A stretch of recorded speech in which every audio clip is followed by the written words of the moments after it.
Sri Guru Charitra Chapter 20 Namadaraka said, Holy Sir, you have said that I owe my faith in the Guru to my ancestor. Who was he, and how did he come to serve the Lord? Siddha replied, one of your ancestors by name Sayam Deva served Shri Guru at Gandharvapura and won his grace. At first, Sayam Deva heard of his glory, visited him, bowed and sang in ecstasy. O thou Supreme Spirit, the light that transcends all, O Sri Narasimha Saraswati, all the holy places reside in the holy feet, Pada. You are the embodiment of the Holy Trinity and are not a common mortal. You are Lord Brahma, thy Kamandalu, full of the holy water of compassion for all creatures. Thou art Lord Vishnu, come on earth to restrain the wicked and protect the virtuous in the form of sannyasi. You are Lord Shiva, whose yogic looks fixed ever on the tip of his nose is capable of liberating his devotees from sin, craving and destruction. You, by whose grace a dead man was revived, a barren buffalo had yielded milk, a withered twig sprouted again, and the fallen are uplifted again. Who can recognize you for what you are?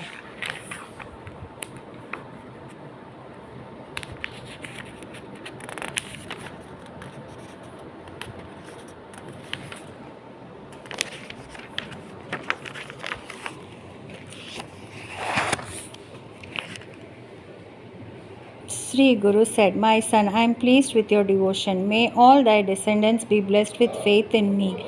I am seeing you again after such a long time. Where are you living? How are your wife and children?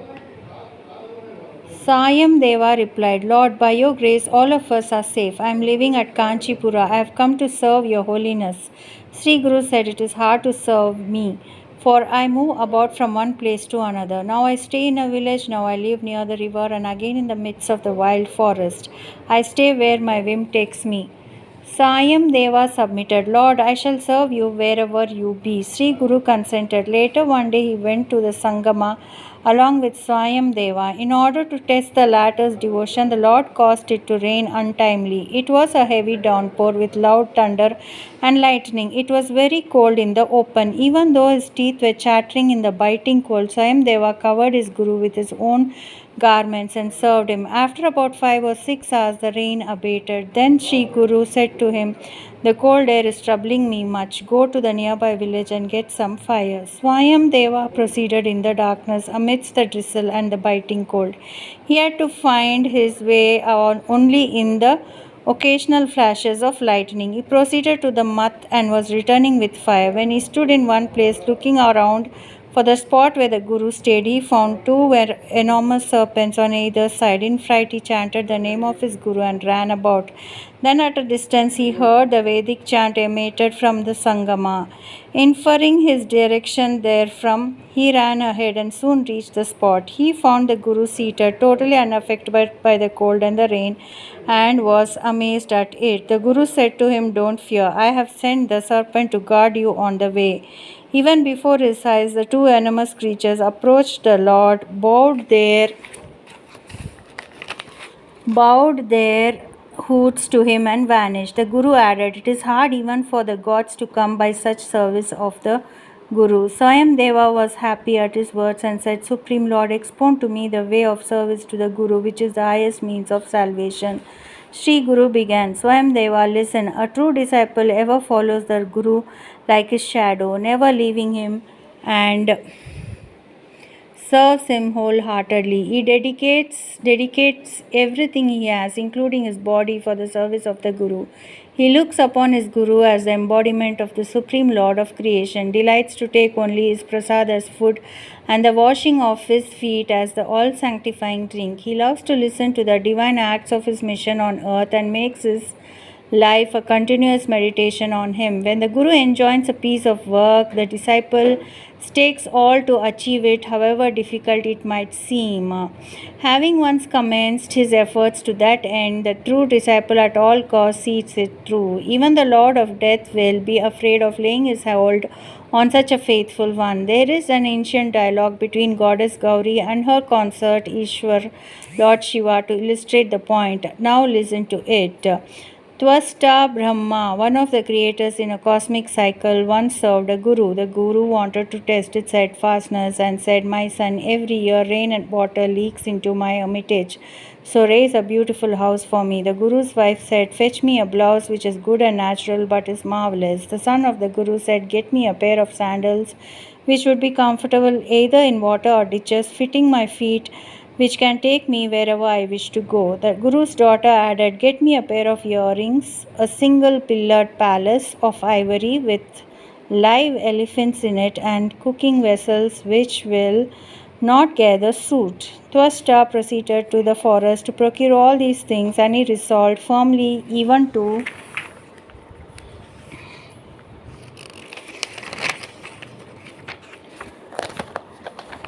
to stake his life if necessary in the effort. There a merciful sadhu approached him. Twasta visualized him his own guru in the sadhu, prostrated to him, and revealed his mission. Then the sadhu said, "My son, nothing is impossible of achievement when the all-merciful Lord Vishwanatha is in Kashi. All sins are annihilated even at the very glance of the Lord. The bliss that abides in his presence is indescribable. The bestower of the four objects of human life personally initiates everyone who dies in Kasi with the Taraka mantra and thereby bestows liberation."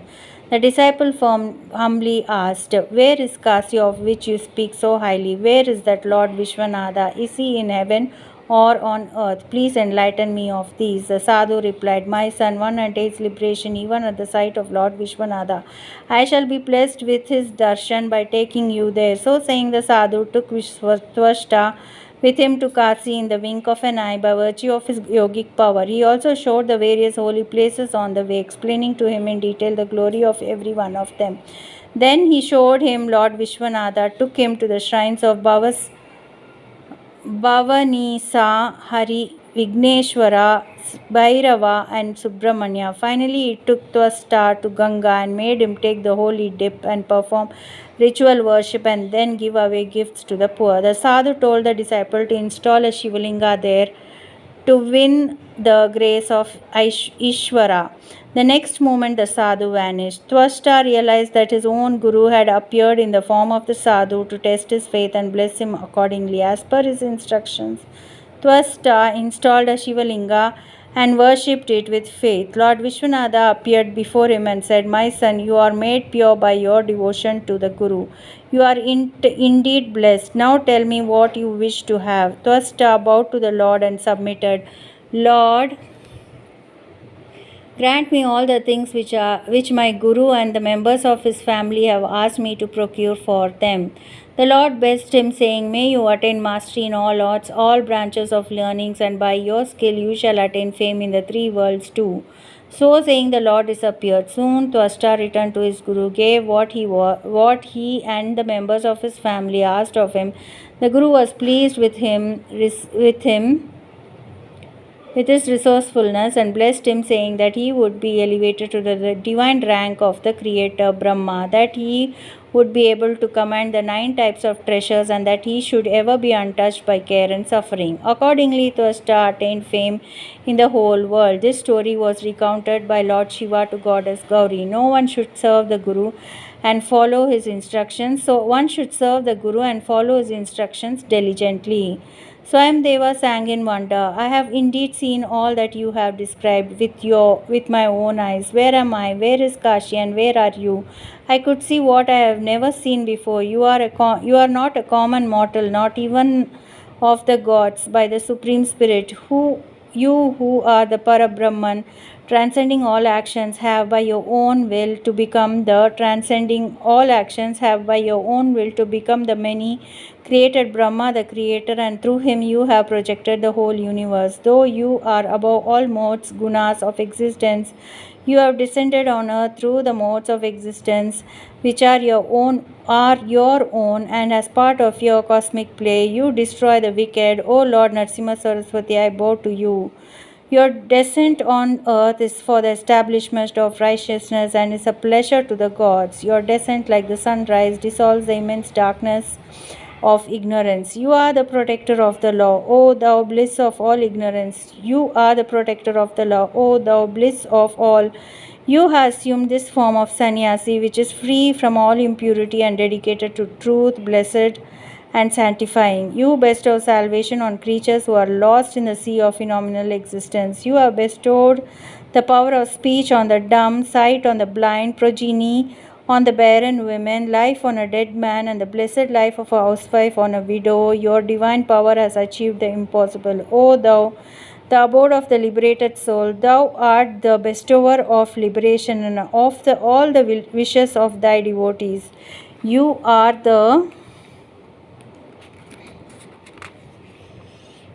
the dispeller of want, sin, and craving. The Vedas have glorified you as beyond speech. Of thou Lord of yogis, you are the refuge of all holy places, the very life of blessed ones, the philosopher's stone of the devotees, the treasure trove of divine powers. I worship the holy feet, which are the centers of holiness even for pious souls. Even learned ones debate concerning the divine mystery of thy feet. O Holy One, you are beyond the Vedas, and thy nature is indescribable. You pervade the whole universe by your 8 bodies. Thou art the original forms of the Pranava. I bow to thee. This form of yours, which has graced the banks of river Krishna and Bhima, is fit to be meditated upon by those who are of tranquil mind. May you bless me that this your form may abide steadily in my heart. Sri Guru said, My son, I am pleased by your hymn of praise. I have blessed you with pure faith, unspoiled by any other desire. Indeed, all your descendants shall be blessed with faith in me. Henceforth, you resign the service of the foreign king and stay on here with your family. Swayamdeva pleased Sri Guru by acting upon his command. Often Swayamdeva sang the praise of the Guru, O Lord of the 3 modes of existence. You are the omnipresent spirit, without a beginning and an end. By virtue of your meritorious acts in the previous lives, I am blessed with your darshan. Even at the touch of the dust of thy feet, I am purified of all my sins. I, who am burnt by the flames of discontent and made tranquil at the sight of thy face, like the piece of iron which is transmitted into gold at the very touch of the philosopher's stone, I, who was earlier caught in the miserable plight of phenomenal existence and uplifted to the state of blessedness. Beginning with such a hymn of praise, Swayamdeva wrote the story of Sri Guru in Canary Sea. Sri Guru was pleased at it and saying, Swayamdeva, your first son Naganatha, your first son Naganatha is my chosen devotee. Placed his hand in blessing on the boy's head. Young Naganatha, who was dumb by birth, at once became as wise as a teacher as Brihaspati. Then Sri Guru said to Swayamdeva, Your wife is virtuous. She shall be blessed with 4 sons. As you are wealthy, do not ever think of serving the foreign king, and you shall be blessed. Sri Guru continued, There is a religious vow called Anantavrata, which burns out the sins of those who observe it. At the instruction of Sri Krishna, Dharam Raja observed the vow and thereby won divine pleasures and worldly passage to heaven. May you observe it. Swayamdeva replied, O Lord, you are indeed Lord Ananta to us, and your service is Anantavrata. Who then is the Ananta you speak of? May you expound the details of the observance to us. Sri Guru went on. Once upon a time, the architect for the demons, Maya, had built a unique palace for Dharam Raja in which he could perform the famous sacrifice of Rajasuya. The palace was of such uncanny nature that Duryodhana, who entered it, saw water where there was none and hard ground where there was indeed water, and slipped and fell down. When the whole assembly of royal princes laughed at him, the proud prince felt insulted. He took revenge on the host by winning for himself all the brothers and wife of Dharamraja, and finally Dharamraja himself, in an unfair game of chess. Then he commanded all of them to live in wild forest. Accordingly, Dharamraja went to the forest. There lived in suffering and danger along with his brothers and wife. And after some time, when Sri Krishna visited him, Dharmaraja poured out his tale of misery and said, Lord, you are hailed as a protector of thy devotee. Do you not know of our sufferings? Lord Krishna said, O Dharamraja, the fruition of one's previous karma is indeed relentless. However, it cannot torment those who are devoted to me. So you observe the vow called Ananta Vrata. Indeed, I am Lord Ananta, and the vow is dear to me. I am the Lord of all that is, for I am in all the forms of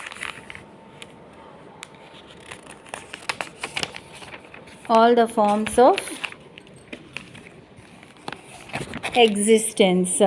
I am above karma, motive, and the modes of existence. Thy vow has to be observed on the 14th day, Chaturdasi, of the dark half of the lunar moon of Bhadrapada. This vow can bestow infinite blessings on the observer. Listen. Once there was a sage named Sumanta who belonged to the Vasishta Gotra. His wife Bhargavi died immediately after giving birth to a baby, and the sage married again. When his second wife was but his second wife was an ill-tempered shrew, and she troubled him much. At the proper time, Sumanta gave his virtuous daughter in marriage to one Kaundinya. Once young Kaundinya visited her father's house and stayed there for 2 months. At last, unable to put up with the wild temper of his mother-in-law, he got ready to return home along with his wife. The shrew of the lady refused to give him the customary gift due to a newly wedded son-in-law. She even refused to allow him the expenses of his journey. Sumanta was helpless. At last, he gathered up a small quantity of wheat from the heap outside the hermitage and gifted it to Kaundinya. The latter set out along with the wife, and by noon reached the banks of the river, where he rested for a while. There his wife saw a few housewives observing religious vow and asked them what it was. They said that they were observing the Ananta Vrata. At her request, they told her the details of the observance. After taking bath, one has to put on red clothes, prepare a ritual bracelet with 14 pieces of thread, then keeping darba grass over a pot, one has to worship it as the very form of the Lord Vishnu. 14 special dishes have to be prepared and gifted away to pious Brahmins. The new bracelet has to be worn in place of the old, and married couples have to be fed sumptuously. This vow has to be observed on that particular day for 13 consecutive years. In the 14th year, at the end of the observance, pious Brahmins and poor people have to be fed. This is the best of religious vows. You will do well to observe the vow yourself. The young lady observed the vow to the best of her means and gave away half the store of her wheat and returned to her husband. Kaundinya and his wife resumed their journey. As they passed through a village, the wealthy inhabitants of it requested him to settle down in their village, which he did. In course of time, by the grace of Lord Ananta, he became rich and was much honored for his learning and piety. One day he had an argument with his wife, and in his pride he plucked away the ritual bracelet from her wrist, and despite her warning threw it in the fire. Shortly after, his house caught fire and all his wealth was destroyed. Robbers stole away whatever was left behind. He realized that it was all a result of the wrath of Lord Ananta at his misdeed. In bitter despair and repentance, he roamed about the forest, asking every cow, tree, mountain that he encountered, regarding the whereabouts of Lord Ananta. At last, the merciful Lord Ananta appeared in the form of an old Brahmin, consoled him, led him to a town which he created by his divine power, and there revealed his true form. Kaundinya glorified the Lord thus: O Supreme Lord Ananta, omnipresent Spirit, pardon the scarlet I have committed in my ignorance. The Lord was moved and blessed him, saying, By my grace may you be freed from the misery, may you enjoy riches, and at the end of your mortal existence may you adorn the sky as the constellation Punarvasu. Kaundinya submitted, Lord, earlier I have perceived some mystic signs. The first was a mango tree, the fruits of which were not eaten by anybody. The second was a castrated bull which could not eat fodder. The third was a pair of lakes which no creature ever slacked their thirst. I have also seen a miserable donkey, elephant, and an old Brahmin. May you explain their significance to me? The Lord explained, The mango tree you saw is a man of learning who did not impart his wisdom to his disciples. A wealthy man who gives away a worthless piece of land is the bull. The pair of lakes are people who merely exchange their things in the name of giving away religious gifts. The donkey you have seen is a man who is enslaved by rancor, a man who is A man who is wild with lust is the elephant. I am the old Brahmin you have seen. All those you have seen have just now been freed from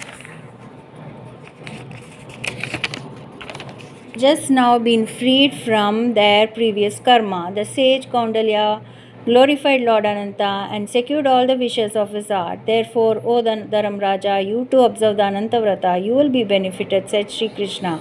Dharam Raja did accordingly, vanquished his enemies, enjoyed the pleasures of kinship, and entered heaven even with his physical body.